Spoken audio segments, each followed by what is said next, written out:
জ্বালানি খাতে মূল্য বৃদ্ধি নিয়ে সরকার বিরোধী পক্ষ বিভ্রান্তি ছড়াচ্ছে বলে অভিযোগ করেছেন প্রধানমন্ত্রীর তথ্য উপদেষ্টা জাহিদুর রহমান।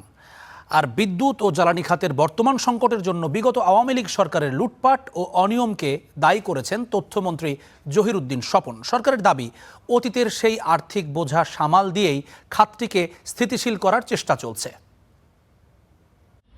বিদ্যুৎ ও জ্বালানি খাতে নতুন মূল্য সমন্বয়কে কেন্দ্র করে চলছে আলোচনা সমালোচনা। সাধারণ মানুষের ব্যয় বাড়ার আশঙ্কা থেকেই এ সিদ্ধান্তের সমালোচনা করছে বিরোধী রাজনৈতিক দলগুলো। তবে সরকারের দাবি ভিন্ন। সচিবালয় বিদ্যুৎ ও জ্বালানি বিষয়ক সংবাদ সম্মেলনে প্রধানমন্ত্রী তথ্য উপদেষ্টা বলেন, জ্বালানি খাতে মূল্যবৃদ্ধি নিয়ে সরকার বিরোধী পক্ষ বিভ্রান্তি ছড়াচ্ছে।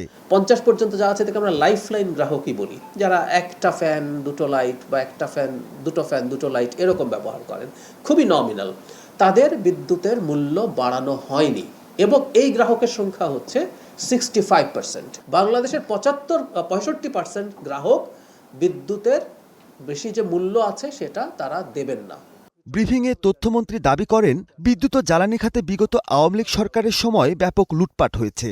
বর্তমান পরিস্থিতির জন্য দায়ী অতীতের অব্যবস্থাপনা। দক্ষ গণমাধ্যমের সামনে দিয়েই কিন্তু এই কাজগুলি ঘটেছে। আজকে যে বিদ্যুৎ পরিস্থিতির উপরে দাঁড়িয়ে আছি, এবং আপনারা নিশ্চয়ই বোঝেন যে এত দীর্ঘ দুর্নীতির যে একটা চক্র, বিশেষ করে বিদ্যুৎ এবং জ্বালানিকে ঘিরে, আবার সেখান থেকে বের হয়ে আসাটা কি পরিমাণ সময় লাগতে পারে আপনারা নিশ্চয়ই বোঝেন। সংকট থেকে বেরিয়ে আসতে সময় ও সবার সহযোগিতা চাইলেন তথ্যমন্ত্রী।